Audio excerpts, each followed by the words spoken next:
ಬೀಡ್ನ ಮುಂದೆ ಪಾಸ್ ಮಾಡಿಕೊಂಡೆ. ಸೂಜಿ ಮೇಲೆ 2 ಸಲ ಥ್ರೆಡನ್ನು ಸುತ್ತಕೊಂಡು ಬೀಡ್ ಕೆಳಗಡೆ ಇರುವಂತಹ 5 ಚೈನ್ ಗ್ಯಾಪಲ್ಲಿ ಹೋಗಿ ಥ್ರೆಡನ್ನು ಮೇಲೆ ತಂದು ಫಸ್ಟ್ 2 ಲೂಪಲ್ಲಿ ಒಂದು ಬೀಡ್ನ ಮುಂದೆ ಮಾಡಬೇಕು, ಮತ್ತೆರಡು ಲೂಪಲ್ಲಿ ಒಂದು ಮಾಡಬೇಕು, ಮತ್ತೆರಡು ಲೂಪಲ್ಲಿ ಒಂದು ಮಾಡಬೇಕು.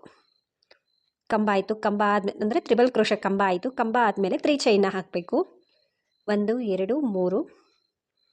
ಅದೇ ಕಂಬದ ಕೆಳಗಡೆ ಹೋಗಿ ಲಾಕ್ ಮಾಡಬೇಕು.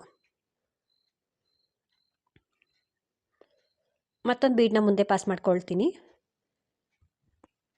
ಬೀಡ್ನ ಮುಂದೆ ಪಾಸ್ ಮಾಡಿ ಸೂಜಿ ಮೇಲೆ 2 ಸಲ ಥ್ರೆಡನ್ನು ಸುತ್ತಕೊಂಡು ಬೀಡ್ ಕೆಳಗಡೆ ಇರುವಂತಹ 5 ಚೈನ್ ಗ್ಯಾಪಲ್ಲಿ ಹೋಗಿ ಥ್ರೆಡನ್ನು ತಂದು 2 ಲೂಪಿಂದ ಒಂದು, ಮತ್ತೆ ಬೀಡ್ನ ಮುಂದೆ ಪಾಸ್ ಮಾಡಿಕೊಂಡು ಮತ್ತೆರಡು ಲೂಪಿಂದ ಒಂದು, ಮತ್ತೆರಡು ಲೂಪಿಂದ ಒಂದು. ತ್ರಿಬಲ್ ಕ್ರೋಶ ಕಂಬ ಆಯಿತು. ಕಂಬ ಆದಮೇಲೆ 3 ಚೈನ್ನ ಹಾಕಬೇಕು. ಅದೇ ಕಂಬಕ್ಕೇ ಲಾಕ್ ಮಾಡಬೇಕು. ಲಾಕ್ ಆದಮೇಲೆ ಮತ್ತೊಂದು ಬೀಡ್ನ ಮುಂದೆ ಪಾಸ್ ಮಾಡ್ಕೊಳ್ತೀನಿ. ಸೊ ಸ್ಟಾರ್ಟಿಂಗ್ ಆರ್ಚ್ ರೀತಿಯೇ 9 ಬೀಡ್ಗಳು ಬರೋ ಹಾಗೆ, ಅಂದರೆ 9 ಪಿಕಾಟ್ ಬರೋ ಹಾಗೆ ಮಾಡ್ಕೊಳ್ತೀನಿ. ಸೊ ಪೂರ್ತಿಯಾಗಿ ಹಾಕ್ಕೊಂಡು ಬಂದು ಕೊನೆಯಲ್ಲಿ 2 ಕಂಬ ಬರಬೇಕಲ್ವ, ಹಾಗಾಗಿ